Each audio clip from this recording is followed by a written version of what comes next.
Mais um Elas Falam Tudo no Ar e hoje eu tenho o prazer de receber ela, que carrega uma das trajetórias mais ricas, plurais e vibrantes da nossa teledramaturgia.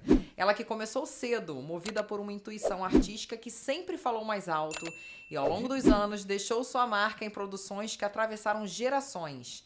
Encantou o público em clássicos como Ana Raio e Zé Trovão, Chocolate com Pimenta, Vamp, Barriga de Aluguel e na recente superprodução de Gênesis, onde entregou uma das interpretações mais marcantes da sua carreira. Atriz, cantora, musicista e criadora incansável, ela transita entre a TV, teatro, a música e as artes visuais com naturalidade de quem nasceu para viver e reviver a arte em todas as suas formas. Seja bem-vinda, Ilana Azan. Que delícia, Elaine. Muito obrigada. Fiquei emocionada. Ilana, quando você olha para a menina de 12 anos que fugiu da escola, pegou um ônibus sozinha e foi até a porta da Globo, como você interpreta hoje aquela coragem impulsiva e quase profética que já apontava para o caminho artístico que você viria a trilhar? Na verdade, desde criança eu sempre quis ser artista. Com 6 anos eu botava a mão na cintura e dizia, mas a escola não vai me ensinar a ser artista. E eu tinha uma ideia fixa, porque eu assistia televisão, eu decorava os comerciais, eu decorava as falas nas novelas, e era uma coisa muito forte. Eu preferia ficar no meu quarto fechado, inventando o que fazer, desenhando, pintando, do que estar em festinhas, por exemplo. E aconteceu de eu fugir da escola, porque eu ia com a babá e a gente passava ali no Jardim Botânico e naquela história de comprar balinha do lado de fora, eu peguei o ônibus e fui. E voltei para casa com a polícia, porque eu me perdi no Vidigal, peguei o ônibus errado. Nossa. Ali que eu tive que entrar num acordo com a minha mãe. Vai ser artista, vai ter que ir para a escola. E à tarde você estuda todas as artes. E assim a gente começou de forma riquíssima em todas elas. E de que forma aquela sensação de não pertencer ao ensino tradicional influenciou sua construção emocional e artística? E como você percebe hoje esse conflito entre sua vocação e o modelo educacional que não te acolhia? Então, era uma coisa muito séria, porque não foi não gostar de estudar. A escola era pequena para mim. Eu queria muito mais. E matemática, aqueles ensinamentos não me interessavam. Quando a criança não se interessa por um determinado assunto ou matéria, ela não desenvolve, ela não presta atenção. E eu era assim, eu ficava desenhando, pegava violão, ficava tocando, eu queria mais, a escola não me dizia nada, e nem aquelas amiguinhas também. Eu sempre fui muito isolada, eu sempre fui uma criança mais isolada do que cheia de amiguinhas, nunca andei em bando. Mas você tirava nota baixa, Ilana? Muita. Eu não gostava de estudar. Existia naquela época o Fantástico e depois vinha o Homem de 6 milhões de dólares. Quando o Homem de 6 milhões de dólares aparecia naquele domingo, me dava todas as dores de barriga, cabeça, tudo. Eu passava mal porque tinha que dormir para a escola no dia seguinte. Por isso que eu fugi e fui buscar o meu sonho. E foi maravilhoso, porque minha mãe me colocou em todas as aulas à tarde e de manhã eu era obrigada a frequentar a escola. E você sempre quis estudar todas as artes. Como que esse desejo múltiplo de dança, canto, música, teatro formou uma visão mais ampla da expressão artística e que impacto isso teve na sua identidade como artista? Então, eu nunca estava satisfeita com uma coisa só.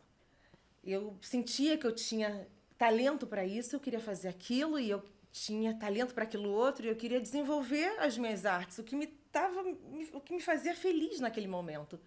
E a arte realmente ela salva todos nós. Hoje eu dou aula de música para todo tipo de pessoa, síndrome, autistas, Parkinson, eu tiro das pessoas emoções. Nós todos temos muita coisa retida ao longo da vida, né? Quando você faz terapia, o que você tem que fazer? Você tem que ir lá para trás. Né? Você tem que ir lá para trás para poder vir desenvolvendo.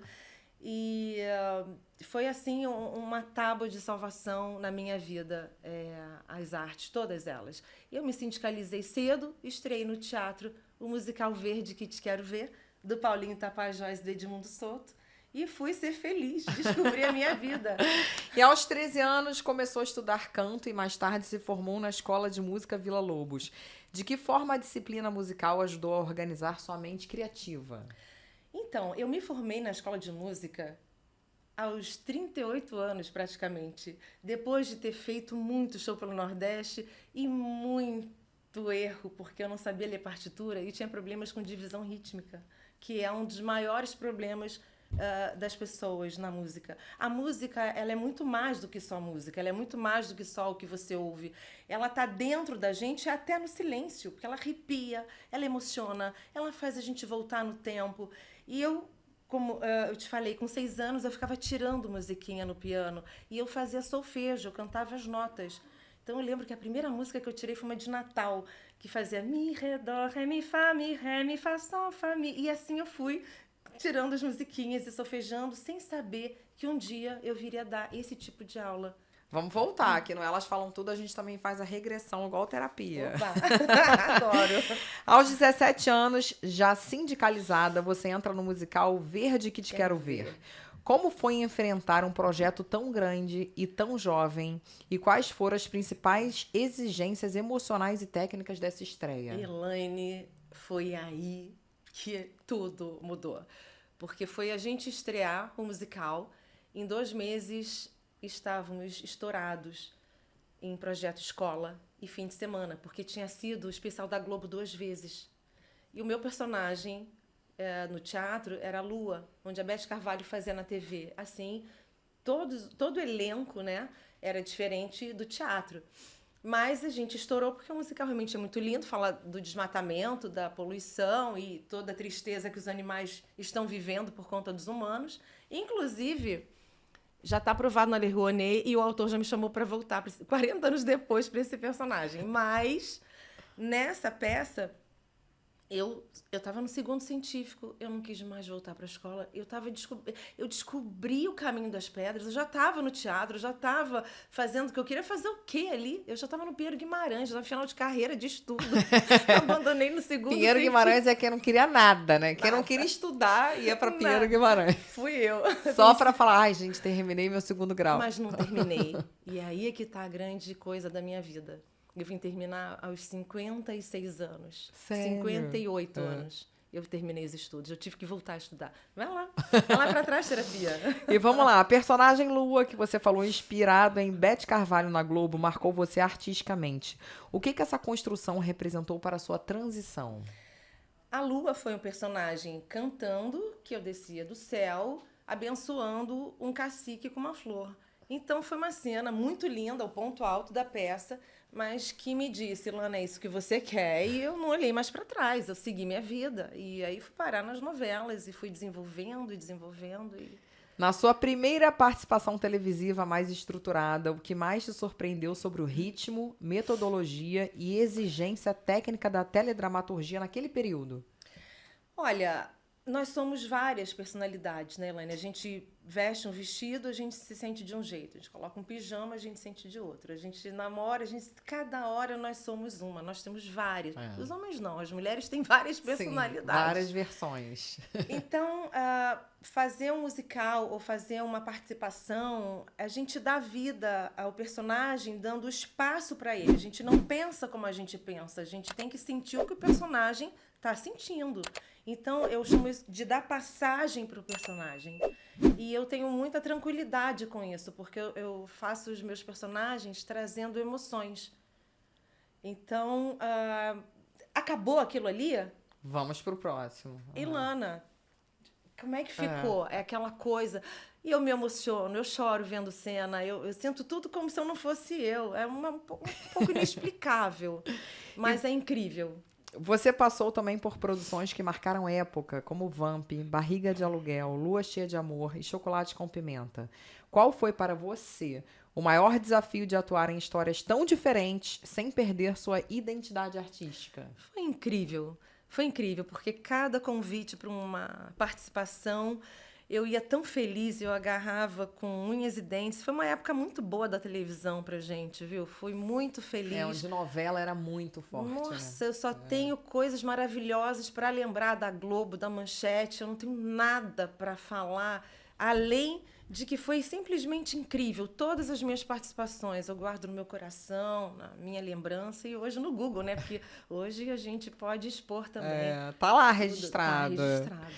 E como foi a sensação de se ver contratada pela TV, vivendo uma rotina completamente nova e entendendo uma indústria gigantesca por dentro? Todo trabalho exige um comportamento e uma disciplina, né? Seja ele qual for. Até porque nós não somos artistas, nós não somos advogados, nós não somos nada. Nós somos seres humanos que levamos o nosso trabalho, o nosso caráter para os nossos trabalhos. Então, da forma que eu me comporto como atriz, eu me comporto como professora de música, com responsabilidade, com pontualidade, com respeito e dedicada àquele momento do que eu estou fazendo. Então, se eu sou uma professora de música, eu vou te dar aquela aula.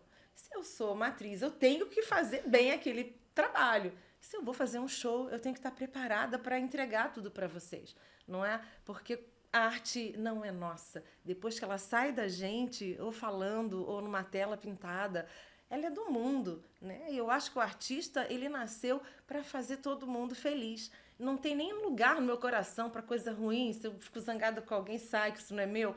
Eu sou muito assim, porque se eu for te dar uma aula, Elaine, eu tenho que estar de verdade ali com você, cantando, vibrando, trocando energia. Se isso não acontecer, eu não estou de verdade. E o meu propósito aqui na vida, um desses é trocar música, é te levar nessas emoções tão incríveis. Que bacana. E trabalhar com os Trapalhões e com Dercy Gonçalves também em La Mama deve ter sido um choque entre humor e reverência. Como que essas experiências moldaram o seu senso de timing, cômico e improviso? Olha, a gente sente o ambiente. E quando a gente tem alguma coisa para interpretar, a gente já entra, a gente veste a roupa. É engraçado, o ator, quando ele vai pegar um personagem, olha, Elaine, toma aí o personagem, tal, você já começa a falar, você já começa a sentir, você já começa a entender. Então, o ator, ele tem aquela coisa de absorver o que está ali no papel e a gente engole com toda a força para fazer o melhor. Então, eu não tenho esse problema, vou fazer um personagem, vou ficar vivendo ele, não. E conviver com essas pessoas. Eu vim de uma época onde eu também, com 21, fui parar nos Estados Unidos para gravar um CD do Eric Bulling e Cláudio Rabelo. E nos Estados Unidos, eu estive no Studio Records, que é o estúdio do Kenny Rogers e da Barbra Streisand. Foi uma experiência incrível nessa época. Eu tinha feito na Raio e aí fui viajar, que eu conheci esse produtor através do Ari Sperling, que depois veio produzir o meu CD há uns 10 anos atrás. E nos Estados Unidos, eu percebi que tudo pode acontecer de forma rica, mas a gente tem que ter certeza se é isso mesmo, porque existe um futuro, existe uma vida. E eu não quis, eu voltei para o Brasil e continuei minhas novelas e dei sequência. Eu deixei esse CD engavetado. Mas acabei regravando 2 músicas e eu não queria palco. Eu quero, na música, eu não quero sair fazendo show. Eu não quero estar triste em casa ou com algum problema e ser obrigada a ir pro palco, ficar cantando e trabalhando toda uma emoção. Calma, eu sou artista, mas eu sou artista, eu não quero ser famosa, eu dizia, eu quero ser artista. Por eu cantar, não tem que fazer show. E aí eu me desenvolvi dando aula e trabalhando dia a dia com um ser humano que está sendo uma experiência maravilhosa. Então vamos falar agora um pouquinho das novelas da Manchete, como Cananga do Japão e Ana Raiz e a Trovão. Elas tinham estética e narrativa muito próprias. O que diferenciava trabalhar na Manchete e como isso ampliou sua visão de teledramaturgia? Vou te dizer que o irmão da minha mãe, alguns irmãos eram diretores da Manchete. E eu cresci escutando que eu não deveria ser artista. Isso você acabou de tocar num ponto que eu vou ter que falar. Eu fui muito recriminada pela família e era só a minha mãe e meu irmão que me davam força mesmo, porque eles me viam solta dentro de casa, aquela criança tem que ir. E eu troquei meu sobrenome na época da Cananga do Japão para poder entrar na novela Cananga do Japão. Meu nome é Ilana Azan, só que ele todo é Ilana, Lígia, Buslick e Razan. Eu peguei o Buslick da minha mãe, coloquei ali na ficha, fui fazer o teste, passei, e aí começaram as cenas de prostituta irem ao ar no bordel da Zazá, tudo que eles queriam na vida. E aí saiu Ilana Buslick, eles não sabiam que era Ilana Azan, e as cenas começaram e não conseguiram mais me segurar, porque dali eu já fui pra Globo, aí de novo fui pra Manchete, e aí eu fui capa da revista Amiga com Roberto Carlos e Martinho da Vila nessa época. Foi nessa época que o Martinho me deu uma música, só na próxima semana, cantei pra ele há pouco tempo na pandemia. Eita! E qual foi a cena ou projeto da fase Manchete que você considera mais transformador emocionalmente e por quê? A Ana Raiz é Trovão, porque foi uma produção incrível. Eu sou muito amiga da Ingrid Liberato, desde aquela época. E viajar para Jaguariúna, Joinville, fazer parte dessa pérola, né, dessa história linda que o Jaime Monjardim entregou pra gente, para todos nós, né?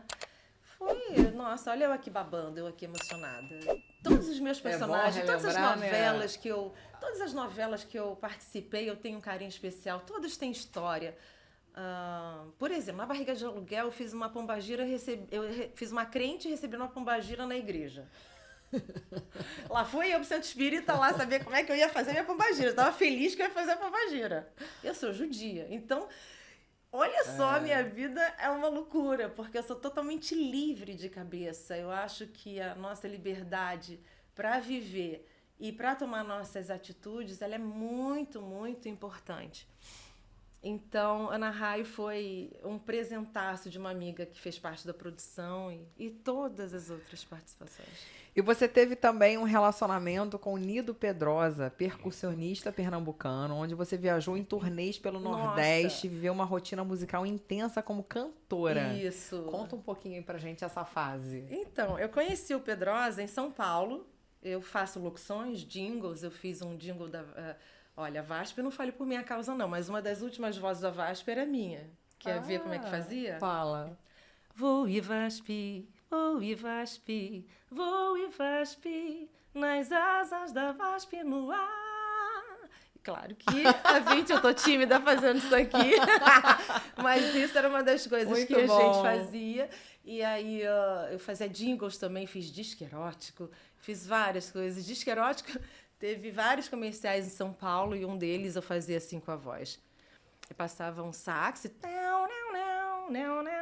aí vinha minha voz. Disque erótico 900-0269. Então tinha muitas vozes minhas em São Paulo. E ele era meu produtor musical, meu percussionista. E assim nasceu a minha filha Amanda. Que maravilha! Aí veio a Amandinha. Amandinha. A Amanda trilhou um caminho da biologia. Sim, na Marinha da Ciência. Como que é pra você, uma mãe artista, ver a filha seguir um universo totalmente diferente, ainda assim brilhante? Brilhante. Ela mora fora do país, se sustenta. Se eu morro hoje, ela não precisa de mim pra mais nada, nem de ninguém. Ela Maravilha. é totalmente independente, já está no 5º idioma, eu vou ficar babando falando da minha águia, porque ela realmente voou. É isso aí. E a gente faz filhos pro mundo. Exatamente. Falamos iguais. Minha filhota, eu me separei do pai dela com 11, 12 anos, me casei de novo com outra pessoa que deu estudo, deu viagens, deu uma estrutura e ela com a inteligência absorveu tudo e bateu asinhas. A pandemia foi um divisor na sua vida. Como foi encarar o confinamento, o divórcio, a instabilidade emocional ao mesmo tempo em que mantinha a carreira ativa, Ilana? Olha, nessa época eu estava só pintando telas, morava na Península, pintava telas e dava muita aula de música para todo mundo lá dentro. Então eu fechei um pouquinho a guarda com novelas e tudo mais para me dedicar ao casamento. Que, como tudo, nem sempre tem um final feliz. Então aconteceu o divórcio na pandemia, onde eu me vi pela primeira vez sozinha na vida. E lembra que sem o 2º grau? Lembra? Isso foi um divisor de águas na minha vida. Porque é males que vem para bem. Eu fiquei com tanto medo da vida com 55 anos, com tanto medo que eu peguei o carro e fui chorando para a escola. Pinheiro Guimarães, que eu tinha visto que tinha no Jardim Oceânico, né? E eu eu chorava. Eu cheguei, parei na porta da escola. Pinheiro Guimarães foi a que eu abandonei. Seria a única escola que poderia ter o meu histórico e eu voltar a estudar para me formar. Eu não podia ficar sem 2º grau. Eu estava sozinha na vida naquele momento. O que eu ia fazer da vida? Que profissão? Artista? Aqui no Brasil? Como? Quem que ia me empregar? Mas a escola aceitou? Pode uma pessoa voltar com 55 anos Eles a estudar? descobriram o meu histórico, que eu abandonei no Pinheiro de Ipanema. E aí eu fiz de novo o primeiro, segundo, terceiro. Me formei em julho de 22, Eu nem sabia que com a ajuda da minha filha. te ensinando. Um dia eu dei a mão para ela ir para a escola. E dessa vez ela me deu a mão e veio estudar comigo biologia e montou um time de amigos para estudarem comigo todas as matérias. Primeira vez que eu escuto essa história na minha vida. O namorado me estudou matemática, a outra de São Paulo pelo vídeo Geografia, História e Ciências. Eu cheguei em casa, filha, eu me matriculei. Foi um choro, vou explicar aqui. Foi um chororô, porque eu devia isso ao meu pai, ao meu irmão, que é um excelente cirurgião plástico, a minha mãe, que sempre lutou por mim. Então, assim, eu devia isso à minha integridade para ficar de pé na vida. Eu tinha pouquíssimo tempo para ficar de pé. Eu já estava coroa, né? Agora eu já estou mais coroa ainda. Então, a gente tendo consciência disso, o que eu vou fazer? Voltei para a escola, me formei e eu precisava de uma profissão. A única profissão que eu enxerguei que poderia me dar um chão é a corretagem. Então, eu tirei o CRES em dezembro de 22 e sou uma excelente corretora. Eita. Vocês que procuram... Como a vida dá voltas, né? Vocês que procuram empreendimentos, podem me chamar inbox. Eu sou uma das melhores corretoras que vocês conhecem. Entra aí no Instagram de Ilana Azan. Mas vamos voltando. Calma aí. Você transitou mais tarde para a Record, chegando à superprodução de Gênesis. Uau. Como é que foi mergulhar em um projeto bíblico com um ritmo de gravação tão intenso e estrutura tão grandiosa? Ai, que pergunta gostosa. Eu recebi um convite de uma produtora, a Núbia, e ela disse, Lana, você vai fazer uma viúva em Torre de Babel. Eu falei, tem fala? Ela disse, não. Eu falei, você me deu um papel sem fala? Ela, Ilana, você vai ter que chorar. Eu falei, que legal. Aí eu fiquei assim, né, Ilana, você não vai negar e você vai. E aí eu fui. E quando eu cheguei no set, o produtor de elenco me pegou pela mão. Está na hora da viúva. Aí me pegou, fomos andando até a diretora. Essa diretora maravilhosa, Armê, eu tinha feito um curso com ela há 1 ano e meio antes, na pandemia, porque eu achava que eu não tinha feito o curso há muito tempo, eu estava desatualizada, vai que alguém me chamasse para um personagem e eu não tivesse, sabe, muita aula de música, muito casamento, muita coisa. E aquele momento de estar no set, eu estava totalmente... o que eu vou fazer? Sem saber se alguém me chamasse para um trabalho. E aconteceu que quando eu chego lá, quem é a diretora da minha cena? Armei, eu não sabia. Ela lembrou de você. Quando ele chegou, eu cheguei calada. Quando eu vi que era ela, o diretor, o produtor disse, Armê, essa é a Ilana, viúva. Ilana, essa é a sua diretora. Eu já estava com o olho assim, brilhando, olhando calada para ela. Ela assim, eu sei muito bem quem é a Ilana. Deu um abraço e falou assim no meu ouvido, Ilana, segura tudo. Eu vou ficar focada no teu close, eu quero expressão, choro, emoção, tudo que você puder, eu sei que você vai entregar. A cena tá contigo. Me deu que legal. Um beijo. Ali eu já fiquei com vontade de chorar. Ali eu já sabia que eu ia ter que começar a cena chorando, então eu fui me concentrar já naquela coisa e deu-se uma cena incrível. Eu trouxe toda a emoção que eu estava vivendo do casamento, daquele divórcio, aquela coisa. Botou ali na cena o chororô e arrasou. Tudo. Foi incrível. Ilana, e como é que foi reencontrar Giuseppe Oristânio em Gênesis, tantos anos depois de Kananga, no Japão? E o que esse reencontro representou emocionalmente? Nossa, o Gil, ele é uma delícia de pessoa, ele é um ator extremamente humilde, parceirão, ele é na dele, ele não mudou nada em 40 anos, sabe? Mas foi um prazer muito grande. Eu acho que nós, atores, temos uma coisa entre a gente, quando a gente tá no mesmo set, não importa quem é quem lá fora, a gente fica tão feliz de encontrar, a energia já começa, eu acho que a coisa já começa a somar ali. E o Gil falou, bem-vinda, minha querida. E a gente seguiu, e depois eu encontrei com ele também em Rainha da Pérsia. E falando agora, você falou que depois de décadas longe da escola tradicional, como é que foi voltar ao colégio no Jardim Oceânico e reviver essa etapa que você abandonou na juventude? Nossa, foi uma emoção muito grande. Eu parei na frente da escola com toda aquela carga de medo da vida, o que eu vou fazer, Eu nunca fui uma pessoa de querer ser esposinha, casadinha, bonitinha. Eu nunca sonhei com isso. Eu sempre sonhei em ser livre. E assim eu fui Não, até mas a uma hora que o chão pergunta, você abriu. conseguiu se juntar na turma com a galera mais nova? Quando você tinha 55 anos. Não, eu fiz em casa, eu fui estudando em casa. Você fez Eu cheguei na escola com aquela... Você fez um intensivão em casa? Foi, mas tá. eu conheci a Só pra se diretora informar. que escutou a minha história e ela disse, Lana, minha querida, você é uma das poucas pessoas com a sua idade que realmente querem voltar a estudar para ter um diploma. Eu falei, eu preciso. Senão eu vou ser indigente. Eu não posso nem ser sua secretária. Mas ela aí olhou você para fez mim. em casa, e agora eu entendi. Ela olhou para mim e falou assim: eu não poderia ser sua secretária, Elaine. Eu não sei em segundo grau. Como é que eu quero ser alguém sem segundo grau? Que profissão? Entendeu? É muito fácil ser artista. Você simples, todo mundo é artista. Todo mundo canta, todo mundo dança, todo mundo atua. Essa é a questão. Que tipo de artista você quer ser? Eu nasci artista, eu vou morrer artista. Eu não preciso de palco, eu não preciso de fama, não preciso de nada.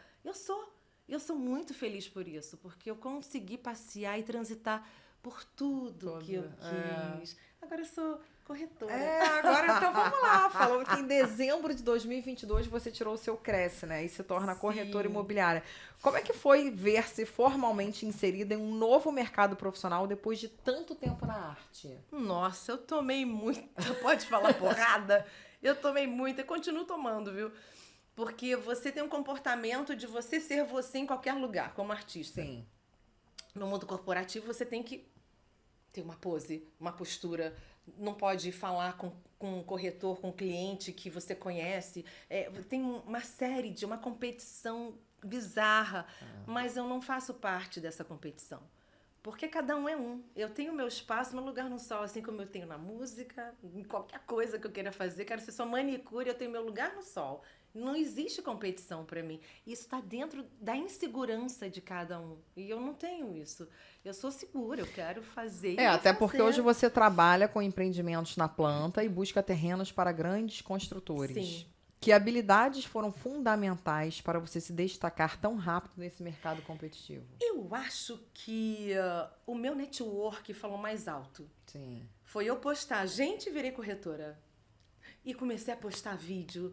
E eu gosto muito de câmera. E eu tenho intimidade. Então eu pego meus vídeos. Hoje eu tô aqui nesse empreendimento assim, nananana. Se você quer, vem comigo no decorado. Nanana. Então... E eu estou usando a minha arte na minha corretagem. Eu não ando em bando até hoje. Eu tenho 1000 amigos de caráter maravilhosos por perto, mas não ando em turminha. Eu não consigo, eu sou muito isolada. Eu gosto de ficar sozinha criando coisas. Escrevo livro infantil, tem coisas aqui no meu telefone com uma bomba atômica. Então vamos lá, Ilana, você também dá aulas de música presencialmente online. O que mais te encanta em formar novos talentos musicais? O que me encanta não é formar talentos, é ver você fazendo o que você cresceu achando que não fosse capaz. É você sentindo a música sair de você, é você cantar com o seu material vocal. A voz é um instrumento humano. E a partir de quantos anos você dá aula de música? Desde que eu me formei na Escola de Música Vila Lobos, porque eu ficava lá fora, em vez de ficar conversando com os amiguinhos, eu ficava ensinando as matérias. Quem fazia bateria não tem acesso à leitura. Então, eu ficava dando aulinhas, e os professores de olho. Eu entrava em todas as aulas de ouvinte, bateria, percussão, violão, piano, eu estava em todas. A minha filha vive cantando. Ela já acorda cantando e quando eu posto no Instagram, todo mundo fala, você tem que botar essa menina na aula de música, você tem que botar. Mas ela acabou de fazer 5 anos. 5. É muito novinha, né? É uma indireta? Já vou pegar pra mim. Mas você já acha que eu já devo botar agora? Espera mais um pouquinho, senão você vai jogar dinheiro fora. Elas não têm maturidade para encarar realmente a música como ela é. Para você fazer barulho, qualquer um pode fazer. Mas você pegar um dó, si, sol, mi, ré, mi, dó, ré, mi. Você canta qualquer música solfejando, cantando as notas e tocando e lendo. Você indica a partir de quantos anos? E eu gosto de pegar com 6, 7 anos, que já tá sentadinho ali, já tá ali querendo olhar a partitura. Mas eu te indico, isso a gente conversa depois. Então, show. E como nasceu sua relação com o pequeno Johan, de 6 anos, considerado o gênio da matemática? Menina, o Johan... Conta Eu aí. tô olhando a internet, tá passando minha timeline, daqui a pouco uma criança solfejando. Mi, ré, dó, ré. Aí eu ouvi de novo, falei, oi? Eu fazia isso quando era criança. Aí eu fui no inbox, falei, oi, a mãe dele. Falei, oi, fulana, eu sou Ilana, eu tô apaixonada com seu filho, como todo mundo deve estar. Mas eu queria te dizer que eu sou professora de música e para você dar um Google no meu nome, volta aqui depois para conversar comigo. Ela deu um Google no meu nome e voltou. Ilana, que honra falar com você. Eu falei, quero dar aula pro seu filho. E a gente começou e tá sendo uma delícia, porque ele é um maior barato, Olha ele é que legal. inteligentíssimo e ela entende de música, o pai também é artista. Isso é dom, esquece. Foi muito isso é legal. dom, E você tem novidade na área, o musical Verde que Te Quero Ver já está aprovado na Lei Rouanet, igual você falou, e você foi convidada para voltar ao mesmo personagem. Como que é revisitar essa personagem décadas depois? Olha, se a gente conseguiu patrocínio, a gente está precisando de patrocínio para voltar com esse musical. Vai ser nesse ano de 2026? Quando tiver patrocínio, a gente está buscando ainda. Mas o Edmundo já me ligou e disse, Lana, você é a lua, topa? Eu falei, super. Então, quando tiver que ser, eu volto com tudo. Eu fiz uma lua de biquíni no passado, agora eu faço uma lua de maiô, entendeu?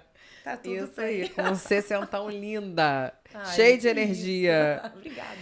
E que reflexões surgem ao perceber que a menina que estreou naquele palco retorna agora mais madura, técnica e emocionalmente profunda? Ai, eu acho que eu fiz tudo certo. Eu não tive medo de viver, eu não tive medo de buscar o meu espaço. E isso é muito incrível. Não ter medo. Eu tenho muito Deus comigo. Isso me dá uma força bizarra, sabe? Então, eu acho que o que é meu e o que não é meu não é meu. Eu não fico discutindo muito Você as aceita coisas. as coisas É da agora. vida. Ontem já era, amanhã não existe. Existem meus sonhos, né? Então, o meu agora tem que ser o melhor possível. E o que eu quero? Eu quero. Se vai ser meu, se for melhor pra mim. E assim, é um estilo de vida. O que é seu tá guardado. Tá Eu penso muito assim também, E Lana. é pra eu ser feliz, eu durmo em paz, meu coração é leve. É incrível. Isso. O que você acredita que essa nova versão de personagem pode revelar que antes você não tinha idade, dor ou experiência para acessar? Voltando pro teatro, caso isso aconteça, eu acho que vai ser mais do que incrível, porque eu não volto só como Malu, eu volto como diretora musical também. Então eu vou forçar para que isso aconteça. Mas tudo no tempo certo. Enquanto isso, a corretagem está me tomando muito tempo.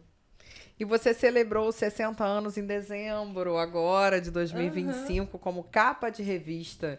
De que maneira você enxerga o ato de comemorar 6 décadas com vitalidade, pluralidade e tantas reinvenções? Não tem preço. Eu tinha tanta... Eu tava com tanta vontade de fazer os 60 anos que eu já comecei a curtir um mês antes. Olha, eu vim no seu programa, eu fui capa, eu fiz várias comemorações com vários amigos diferentes, que é muito mais legal você estar com uma, depois com outra, depois que todo mundo junto, você não dá atenção pra ninguém. É verdade. Eu sempre falo isso. Festa de aniversário, a gente chama um monte de gente e não dá atenção pra ninguém. Pra ninguém. E como é final de ano, 30 de dezembro, nem todo mundo tá presente. Eu cresci... Tu comemora o seu aniversário junto com o Réveillon. Quase. Nossa. Quase que eu nasci no outro ano. E em que momentos de vida você sentiu que estava renascendo? E o que cada renascimento trouxe para a sua identidade? Todo dia a gente renasce. Todo dia eu nasço, todo dia eu acordo com vontades diferentes. Todo dia eu quero alguma coisa que eu não fiz ainda. E quando eu faço, eu quero outras. Eu acho que tem sempre coisas para a gente fazer. E eu costumo não perder oportunidades do agora. Você é uma mulher que vira a página rápido, assim, da vida? Mas na hora, eu tanto viro a página que eu troco de pessoas. Se não tô feliz, eu saio de perto. Assim, ou de marido, ou de namorado, ou de assim amigo. Eu fiz com os dois, exatamente. Não tô feliz, não quero mais. Vamos embora pro próximo. É isso. Você encara a morte de uma forma ok? Igual a mim, não sofro? Não. É uma nova passagem? Não, eu vi a morte de frente já 2 vezes. Não é bom nem entrar nesse papo que assusta, mas ela tá perto de todos nós, né? Tanto nos nossos lutos, nas nossas perdas, né, de família, o pai, o cachorro, a gente vê a morte muito perto. Uma coisa é você pegar a morte e vê-la como se fosse, acabou, vai realmente acabar o mundo, entendeu? Mas se você entende que é uma ordem natural da vida, você estar aqui e não estar mais. Mas, Elaine, eu acho que tem um segredo incrível para você não ter medo da morte, é você ser do bem. Pronto. Se você é uma pessoa de bem, se você é uma pessoa que perdoa, se você tem isso como mola na sua vida, e se você tem Deus, você não tem medo das coisas. Agora, quando você aceita aquilo que Deus reservou para você. Não tem pra onde correr. Agora, se eu sou uma pessoa arrogante, narcisista, prepotente, como tantos que a gente conhece, se acham os deuses todos poderosos, eles são os máximos, todo mundo é nada. Tadinhos. Tem que viver muito para aprender, né? Então, são pessoas que eu me afasto mesmo, porque eu nem sei falar esse idioma. Né? Eu trabalho com trocas de amor. Se eu pinto uma tela, você vai se encantar com a minha tela. É pra você que eu tô pintando. Eu tenho que fazer o melhor possível. Se eu tô cantando pra você, é pra você que eu tô cantando. Então tudo que eu tenho pra dar é de melhor. Eu não posso ter sujeiras dentro de mim por causa do veneno de outras pessoas. Então é melhor que eu fique afastada do que me envolva nessas coisinhas que eu nem... quando era criança e tinha problemas na escola, eu chorava, não sabia responder. Eu perguntava, como é que responde? Eu entendi depois que eu não tinha um instinto da maldade para... Eu não tenho isso. E isso é muito sério. E eu resolvi não ter isso. Porque eu não me faz feliz. Não me faz bem. Se trata do meu mundo aqui dentro, não do seu que está aí fora. Né? Ilana, quando você revisita a sua trajetória, TV, teatro, música, arte, imobiliário, qual capítulo te parece mais inacreditável de você ter vivido? O capítulo de ser uma corretora que hoje busca terrenos para Rogério Schorr, Ricardo Ranauro, para os incorporadores e que pode ficar muito milionária a qualquer momento, mas olha, ninguém vai saber, porque... Vou te dizer, o mundo interesseiro. Adorei. Então, aproveitando esse momento descontraído que minha amiga vai ficar milionária como imobiliária, vou te presentear com 2 rodízios do Barra Grill, churrascaria aqui da Barra. Obrigada. Para você ir lá, comer, almoçar e levar quem você quiser. Obrigada.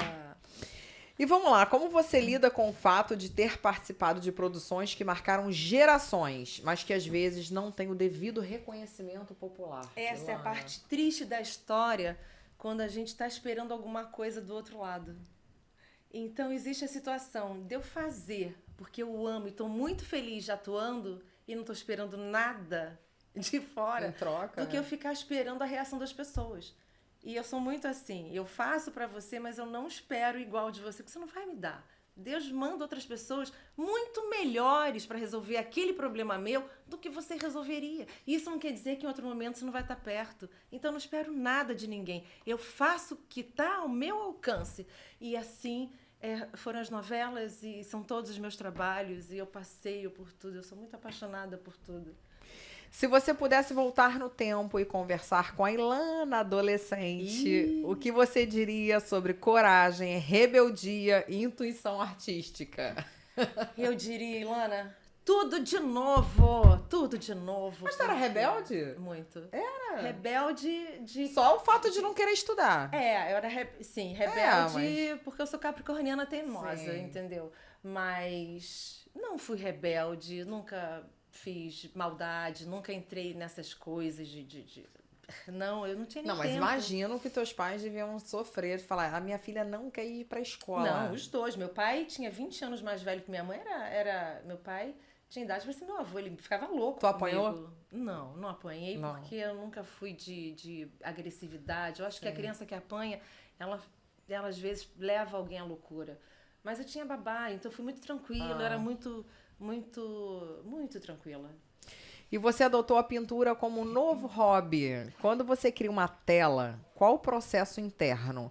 Uma necessidade de extravasar, um estado meditativo ou uma resposta a algo que você viveu? Então, quando eu era criança e eu ia para a escola, eu adorava ficar pintando, fazendo tudo de arte, como você sabe. Mas quando eu tinha uns 20 anos e tive a oportunidade de dividir apartamento com uma amiga, Eu tinha tapeçarias, também que eu fazia tapeçaria desde criança, eu tinha no meu quarto. E eu tirei as tapeçarias e com o dedo eu repintei a mesma tapeçaria atrás, na parede, e coloquei a tapeçaria. Minha mãe só descobriu isso depois que eu saí. Pintei um armário também com 2 dedos em 2 dias. Eu pegava tinta e pintava. Eu estava colocando coisas para fora que eu não sabia de onde vinham. De criança, certamente. E aí eu lembro quando eu saí de casa, ela disse, pelo amor de Deus, não vai sair pintando a parede da casa da Patrícia. Ai, foi maravilhoso. Então você acha que é uma resposta de algo que você viveu? Não sei, porque tem tanta coisa aqui atrás e a gente coloca pra fora de tantas maneiras, com choro, com música, com tantas coisas, né? E eu não sei. Se a sua vida fosse um espetáculo, qual seria a cena mais difícil de interpretar e qual seria a mais feliz e emocionante? Eu acho que a mais difícil da gente interpretar é qualquer tipo de luto. Eu acho que para qualquer pessoa, qualquer perda emocional, de um familiar, de uma separação de casamento, ou qualquer perda, qualquer luta, eu acho muito difícil, até você superar e saber lidar com a vida dali para frente. Mas a melhor parte foi ser mãe. Isso foi o céu de diamantes, porque eu pude fazer com ela o que não fizeram comigo, eu pude entrar de cabeça nesse universo do amor que talvez estivesse muito ausente em mim por tanta arte, por tanta querer sede e família. Eu não queria saber disso. E a minha filha, ela veio trazer para mim toda a atenção. Primeiro ela e primeiro ela. Então, depois que ela dormia, depois que ela comia, depois que aí eu ia ver meu lado, e isso foi tão rico. E assim a gente seguiu. Eu lia muito com ela quando era criança, sabe, Elaine? Eu tinha medo dela não gostar da escola. Esse foi o meu maior espetáculo da vida também, ser mãe. Eu tinha muito medo dela não gostar de estudar. Então, igual a você. O que eu fazia? Eu comprava muitos livros para ela e pegava na prateleira e falava, filha, vamos só ler 5 livros hoje. Só 5. Ela tinha 2 aninhos. Então, ela pegava 5, 6. No primeiro, ela estava dormindo. Mas isso causou um estímulo muito grande para ela começar a ler muito cedo. E eu lia para ela interpretando tudo. Com pontuação, vírgula, exclamação. Não, já fazia ela criar a historinha na cabeça dela e ela se apaixonou. E ela é uma excelente leitora até hoje. Ela lê espanhol, italiano, francês e inglês. O que mais? Fica quieta. E por fim, Lana, quando você olha para a mulher de 60 anos agora, em 2026, com tantos papéis, fases, vidas e renascimentos, se você pudesse deixar uma única lição para artistas jovens, qual seria? Caretamente falando, estudem. Estudem, façam dinheiro por vocês mesmos. Não dependam de ninguém para nada. Não precisem de ninguém para nada. Sejam vocês, sigam o coração de vocês, porque a vida passa muito rápido e quando a gente olha para trás, o que a gente construiu, o que a gente deixou de gostoso nas lembranças, né? Porque a frustração é muito ruim. A gente precisa se realizar e todo mundo tem coisas retidas, Elaine. Adorei te receber aqui, energia maravilhosa. Adorei essa linda. Desejo muito sucesso para você aí, né? Teu projeto Lei Rouanet, tomara que ele saia agora no ano de 2026. E tem tantos outros projetos. E tem muitas coisas ainda. E vou te colocar também para vender minha casa na Alphaville, tá? Fechou. Agora que você é corretora top. Fechou, vambora. Fechou. É isso aí, galera. E para você que ainda não entrou no canal, entre aí no Elas Falam Tudo, ative o sininho para receber as notificações e curta também os vídeos. Beijo e até semana que vem.